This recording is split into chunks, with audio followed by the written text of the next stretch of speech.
আমরা দেশের বেরিয়েতে বাফের বাইত গেলে জামাই বাইতে হগল বাড়ির বেরিয়েতে বের দিয়ালায় কি থাকো তোর হরিগির কোনোদিন বাফের বাড়ির কথা জামাইর বেতাইয়া কইবা না, জামাইর বাড়ির কথা কোনোদিন বাফের বাইত গিয়া কইবা না। আমরা দেশের বেরিয়েতে বাফের বাইত গেলে জামাইর বেতে হগল বাড়ির বেরিয়েতে বের দিয়ালায় কি থাকো তোর হরিগির তোর হরিয়ে কিরা দুষ ধরেনি। এই হরিরে গুতাইয়া তাই নতুন বিয়ে হয়েছে, তোমরা এবার এত জিগাও কিরে তাই কি তো তাই সমস্যাটা কিতা গেলে তোর হরিয়ে কিরা তোরা আগে দেয় না, এগুলি আগে খেয়ালায় মাছের টুকরা তোরে দেয়নি, কোথায় দম খায়নি, ফেসকুটা কিরকম হয়।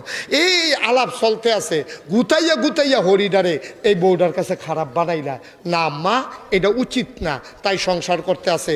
তাই যদি দুষের কথা কইতেও লয় আপনি মা হিসাবে কইবেন জি গো তোর দাদিও ফইলা আমার লোক এইরকম করছে, মাশাল্লাহ ওহন কত সুন্দর হয়ে গেছে গা, হরি বউয়ে মিল্লা চলবে।